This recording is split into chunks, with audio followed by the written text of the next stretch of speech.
各位觀眾、各位聽眾，大家好，歡迎嚟到曼城 Tommy 滔滔不絕。咁啊，1月過咗一半時間啦，唔知大家嘅新年過成點呢？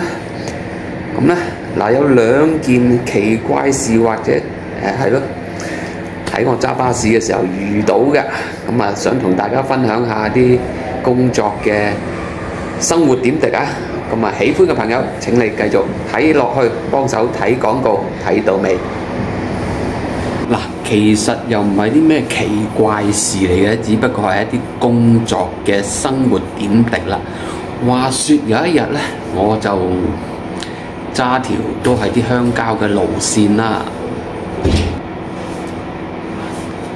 咁鄉郊嘅路線就梗係會比較窄㗎啦，即係得2條行車線，一上一落。咁就係啦，就係而家呢個 Google Map 裏邊睇到嘅 Redcliffe Road 係啦。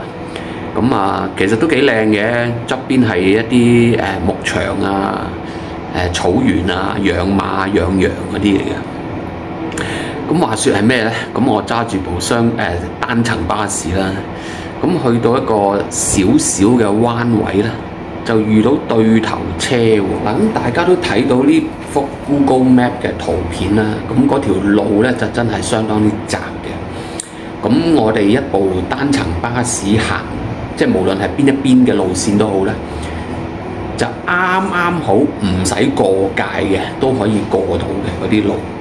但係對頭車就即係當然你唔可以兩部巴士迎頭咁過啦，係過唔到嘅。或者係對面如果係一部中型重型貨車咧，都係過唔到嘅。不過嗰條路咧，我印象中咧係冇貨櫃車行。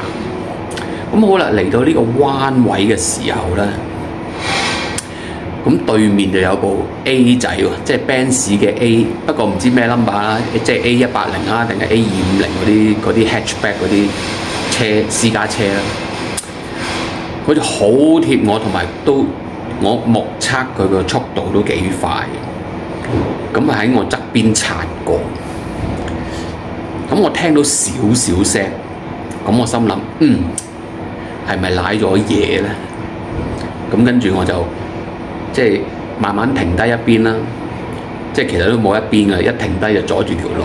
不過好彩嗰陣時係中午咧，唔係啲繁忙時間嚟嘅。咁我停低一邊，跟住我落車圍住我部巴士望望，究竟有冇俾人撞花嘅跡象咧？咁我望過咧，又冇喎，成部巴士好乾淨，冇花痕喎。咁我亦都目測到嗰部 Benz 啦，咁佢亦都停咗喺另一個距離啦，即係佢大概都停離開我大概80米至100米嘅距離啦。佢又落車 check 車咯，跟住我就見嗰個車司機就行過嚟我個方向。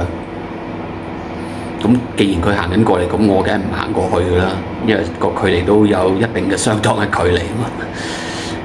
咁就我車就梗係拉手掣打死火燈熄匙停低咗啦。咁亦都唔係話好阻交通嘅，因為本身後邊都冇咩嗰段時間唔係一啲繁忙時間啦，同埋亦都有即係唔係塞住晒兩邊路線啊，係塞住咗一條路嘅。咁好啦，嗰個車主唔係車主，即係嗰個司機咧就落嚟同我理論咯，話我應該要這樣那樣點樣駕駛啦。跟住我問佢，我有冇撞到你部車？嗱，我 check 過我自己部巴士，我冇任何花痕，冇揩花碰撞。我問佢，我有冇撞到呢部車啊？咁當然我肯定我係冇揩花嗰部車，同埋我係啱線位先嘛，最緊要呢樣嘢係。咁好啦，亦都形容下俾大家聽啦，嗰個司機咧就係一個後生即係年輕嘅白人啦。我目測佢可能都係19至到20零歲嗰種啦，即係23、24歲嗰種啦。咁同行佢個司機位嗰度都個乘客啦，都係大概係啲咁嘅年輕人啦。咁好啦，咁啊佢又開始情緒激動咯，問我：喂，你啊唔應該咁樣夾我啊咁樣。我話哇，其實我係冇夾佢喎，我係行翻我條線嘅。跟住我即刻話佢，我目測你，我肯定你係 speeding 嘅。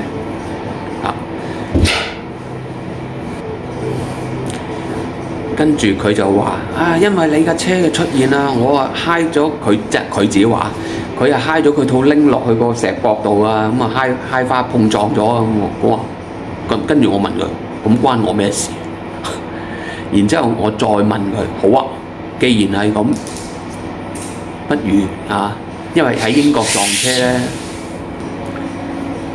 因為如果喺英國發生小型交通意外，即係冇人傷亡嗰啲咧，淨係揩花碰撞嗰啲咧，其實都俾個 tips 大家啦。咁就其實係大家影下相啊，互相交低嗰個司機嘅聯絡資料啊等等啦，攞埋對方嘅保險單嗰啲資料啦，咁就可以離開現場。各自通知各自嘅保險公司去追討㗎啦，大家會咁好啦。咁我同佢講，咁我架車我架巴士就冇事嘅，你自己係揩花自己條拎，唔關我事啦。咁好啊，好啊，唔緊要，公事公辦，大家交換資料啦。跟住佢啊淆底啦，嗰個年輕人，佢淆底淆咩咧？跟住佢話：我冇保險買，我冇買保險㗎嘛。點樣啊？跟住我話得啦，你冇買保險 ，OK 啦。咁即係首先你係犯法先啊！冇保險駕駛咧，喺英國可以俾人告，即係可以俾交通部俾警察告罰款可以1000磅去到。咁跟住佢講出自己理虧嘅原因啦，原來冇買保險咁得啦。咁跟住我都唔使講其他嘢，佢自己掉頭走啦已經。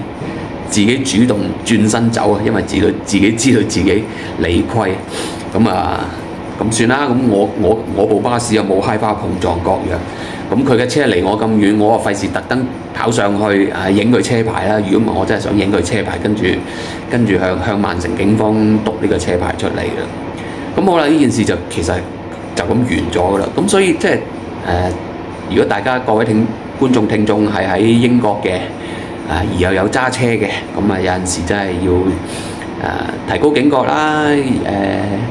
咁同埋有陣時真係遇到輕微交通意外，其實真係同對方去攞翻保險公司嘅資料，同埋互相聯絡嘅資料啦。最緊要當時係影翻低所有成架車嗰個損毀程度啊，或者咩咁樣都好啦。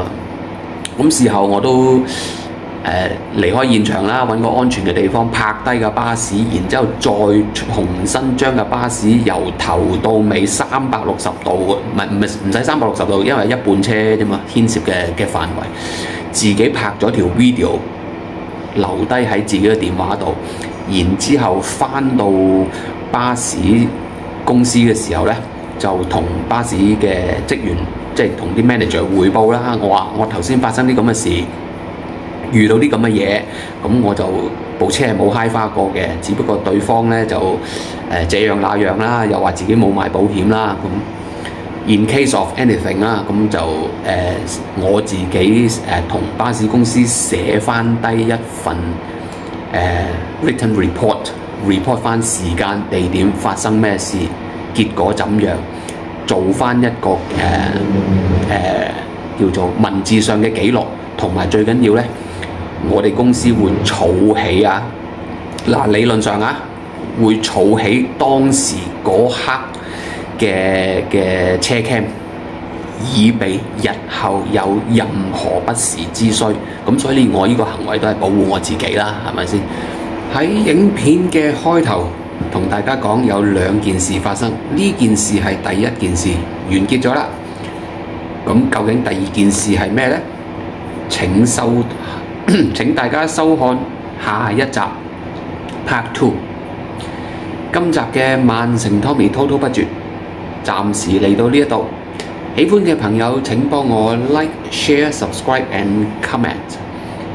揸巴士嘅生活的確係有陣時多姿多彩，乜嘢情況都可以發生啊！最緊要係當時嗰刻你嘅反應、你嘅行為係點樣去應付呢？